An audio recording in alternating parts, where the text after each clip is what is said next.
Hello ladies and gentlemen, this is Blue Maxima. I want to talk to you for a bit about Twilight Imperium 4th edition. I've only played 2 games of this, but those 2 games were over the course of 6 months, and I don't know when I'll get another opportunity to get it out and play it, so I figured I'd talk about it now, while the game is still relatively fresh in my mind.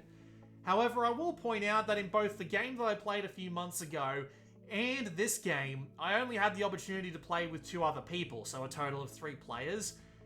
We were trying to get more people, but we just couldn't get it to happen. We ended up with the same 3 people both times, which is like, that's a bit annoying. And there are parts of the game that are worse for only having 3 players, but we'll get to them when we get to them in the video itself. With that said though, I won't spend too much time going over the rules because while Twilight Imperium isn't an incredibly deep game, it does have a lot of rules going on. So if you want to have a more concise view of the rules than I could ever possibly give you, please go and have a look at RTFM's video that explains the rules of the game in about 32 minutes. It works very well to teach you the concept of the game itself, and it's very, very good.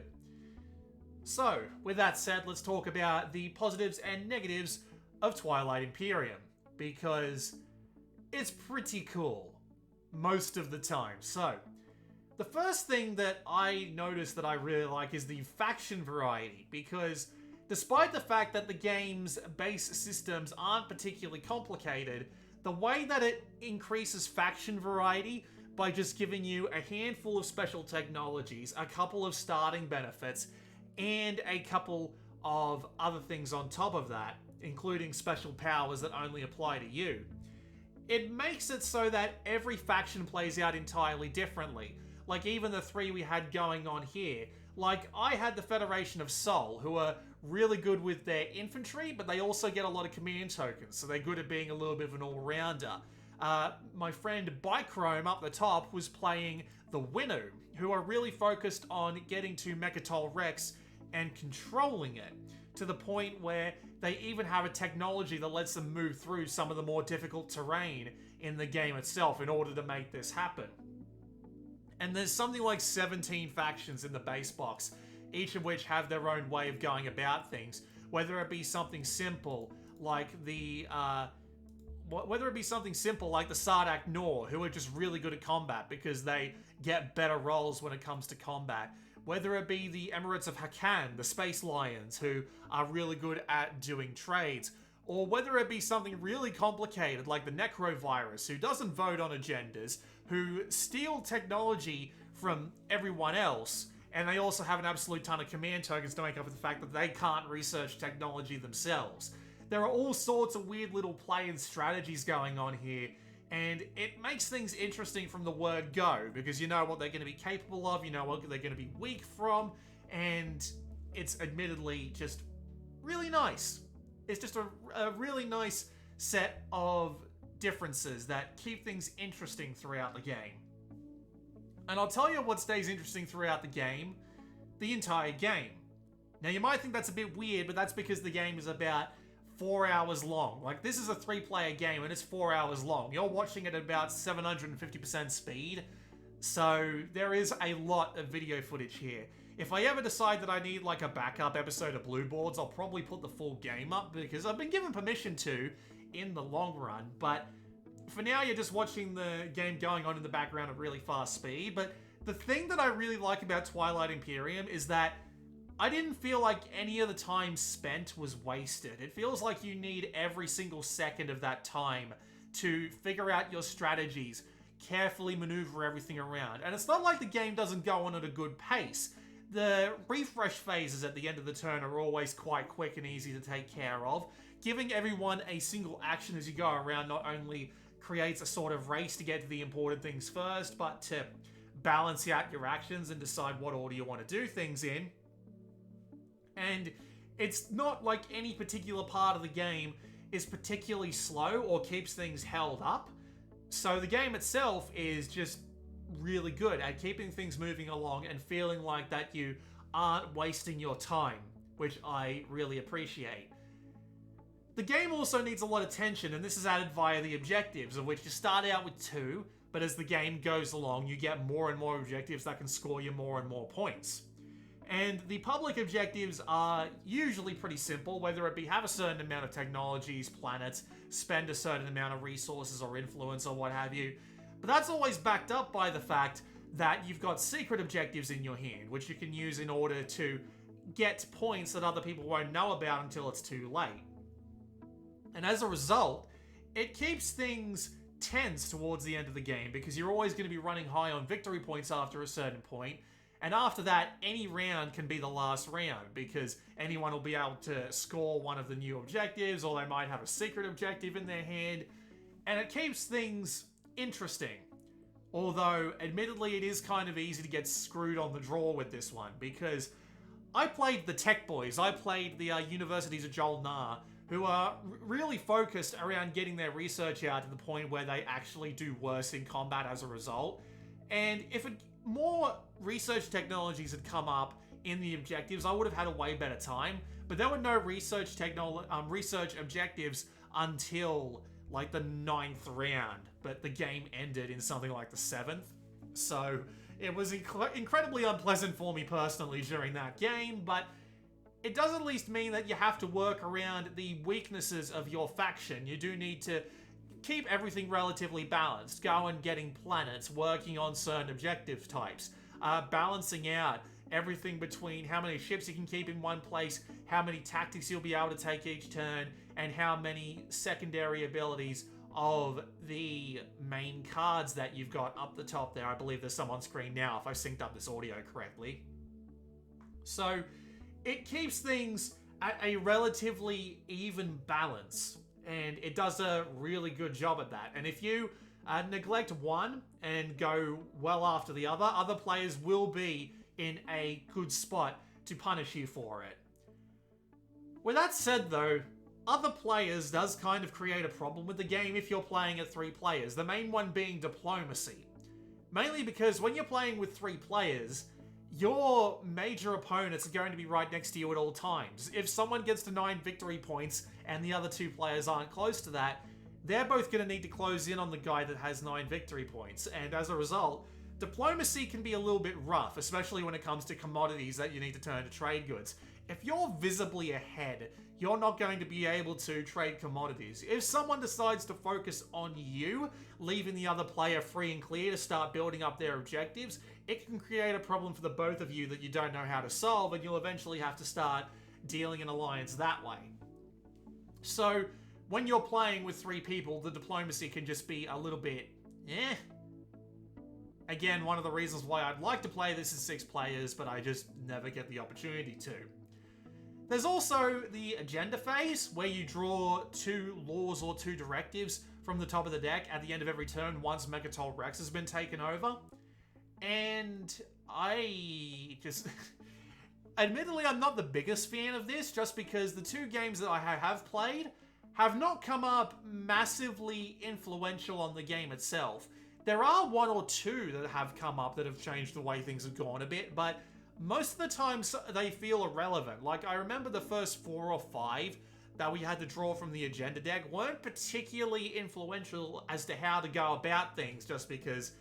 Like, there's one, for example, which was like, destroy everything down to 4 carriers, for example. It was something along those lines, but none of us had 4 carriers, so it basically meant nothing to us.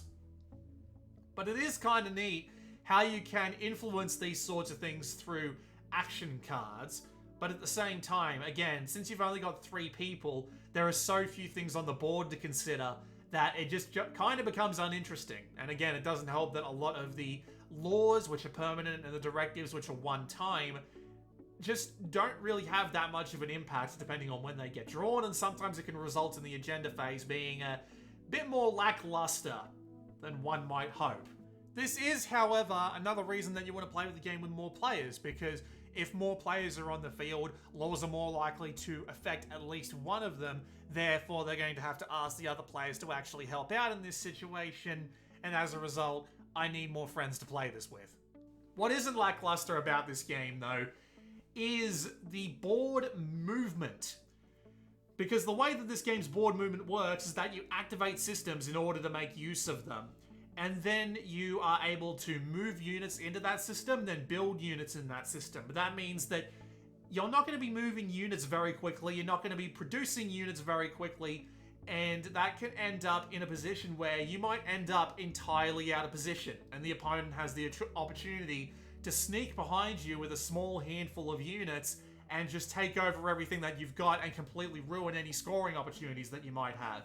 So it's restrictive, but it's also quite deliberate, and it makes things very interesting because you have the ability to put yourself out of position entirely through your own means, and it keeps things like it keeps your brain moving when it comes to the tactical side of things, because you need to keep your eyes open for those sorts of opportunities. And I have fallen prey to this twice, and if it wasn't for the fact that we both found ourselves about to lose, it would have been a much bigger problem. With that said, combat. I actually like the combat in this despite the fact that it's actually a pure dice roller, but there's a couple of reasons for this. Mainly because when you've got the onboard movement working the way that it does, where you have to be very deliberate in how you move all of your units and how you activate things and in what order you activate them in, and doing it in the wrong order means that, oh, you're probably going to have some stuff out of position. It means that if someone decides to attack you and you're not ready for it, it's entirely your fault. But if you manage to gather together enough ships, enough infantry, and enough action cards in order to support yourself, you can pretty much guarantee an attack to be successful.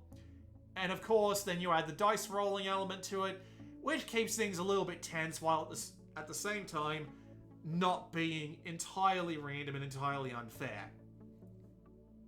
And so as a result, when you get to those last couple of rounds of a game where people have reached an absolute ton of victory points and everybody's really close to the end, and suddenly things really start changing, things really start getting out of hand, and you think to yourself, I need to make a deal with this guy right now, otherwise this other guy's gonna win, or I need to build up some military capacity immediately, or oh god, he's still got 2 secret objectives in his hand and he's only got 1 point left. What could he possibly be wanting to do? All of these things really help build up tension in the last few rounds of a game, and it means that everything is always just on a knife's edge. You don't know whether or not you're going to get everything you need. He might just speed away, he might be completely stopped, you might be wanting to send as many units in as you can in order to stop him, but if he gets rid of one of your units, that might fulfill one of his secret objectives. And that strategic mindset is really well done in Twilight Imperium. It does a good job at it. And as a result, I've enjoyed both games I've played of this quite extensively, and I'd be happy to recommend it to anyone who has the opportunity to give it a go. There are plenty of things I haven't mentioned in this video, but hopefully you've gone and watched that how to play video, because it really is quite good, outside of a couple of the jokes being cringeworthy, of course. But there are a lot of other things like the 8 cards that you can take that give you certain abilities, but give the opponent certain abilities as well, which really makes you think about the order that you want to do things. There's the Promissory Notes, and I actually kind of like how bargaining between 2 players actually works in this game, because it does the best set of rules possible, where if you have the opportunity to follow through on the deal immediately, you have to follow through on it, otherwise you can be betrayed. That's always the best way to go about deal making in these sorts of games. But it also helps create some really interesting things, because you've got promissory notes which can be pulled out by players at any time in order to stop you from doing certain things, like attacking them or giving you certain benefits when it comes to certain parts of the game. And it also helps that the 8 cards that you've got up the top there that everyone can take 2 of in this 3-player game keeps things interesting as well, because they have a lot of really unique abilities, like being able to build more space docks and therefore increase your production capacity, whether it be getting warfare, which lets you deactivate an activated system and therefore move into it again or produce on it again, or something along those lines. And of course, when someone has got the planet Mechatol Rex in the middle, everyone's always going to be going for Imperial. And so when you've got the speaker token, suddenly things are a lot more in a lot rosier position for you because you have first pick on everything, and it works great in your favor. But of course, everyone's going to want that speaker token. And when two players work together to keep a third player from getting their hands on the speaker token in order to make sure that they can't take advantage of the big planet in the middle they just got, again, it's just that tactical mind space that it puts you in is really damn good. And I just wish I had the opportunity to play this with more people, because I can see the diplomacy being so good. I like the idea of like commodities being commodities, but in order to actually turn them into something useful, you have to communicate with another player. I need to get around to playing Sidereal Confluence as well as a result of that. I really like the idea of the agenda deck potentially changing up the game permanently, but you would need more people in order for that to have a better effect. And of course, when you've got only 3 people in a smaller galaxy, it means that you're going to have to deal with your direct enemies as your neighbors instead of being able to really make deals with people. So this game would probably be absolutely fantastic at 6 people, and according to Board Game Geek, yeah, that is basically the case.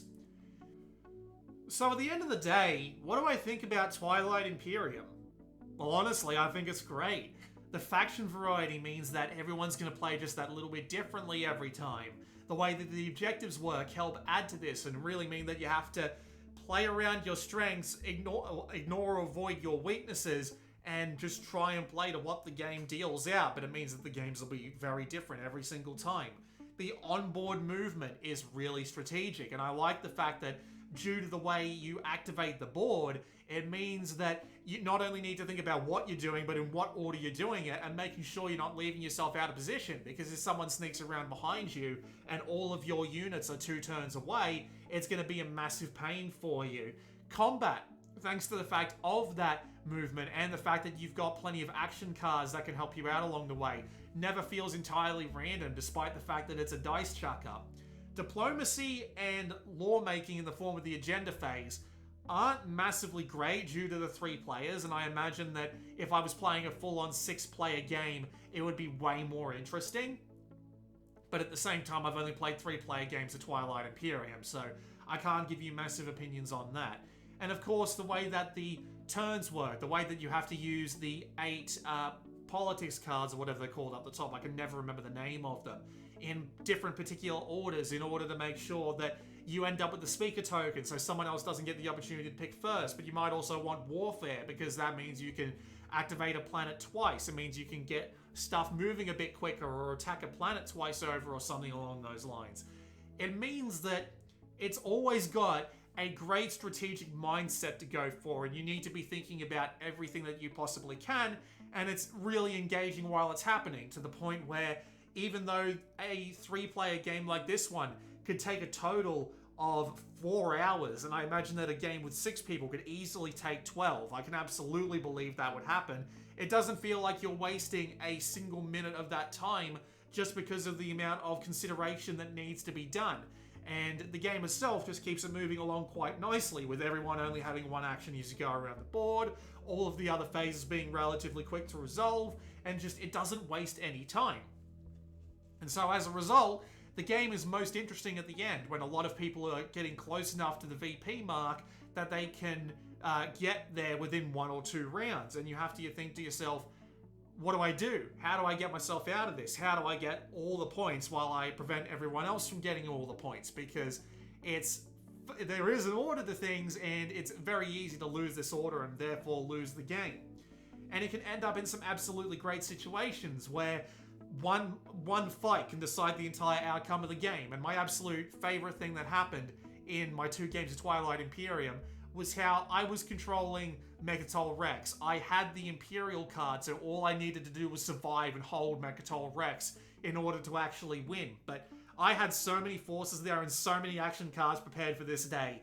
The units fought and fought and fought, and it eventually came down to 1 destroyer and my flagship.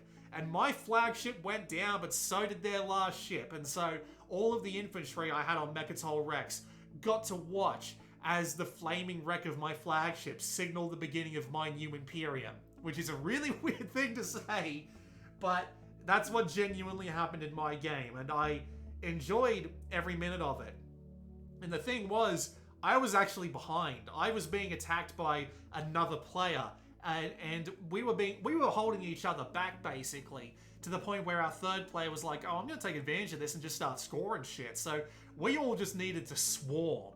We just needed to swarm, and yeah, it's great. I have memorable stories like that all the way through, and I'm hoping that I'll be able to get some more memorable stories as more time goes on. With that said, I would happily recommend this to anyone if you have the friends to play it with and the time to play it. Good luck to you for finding both. This has been Blue Maxima. I'll see you all next time.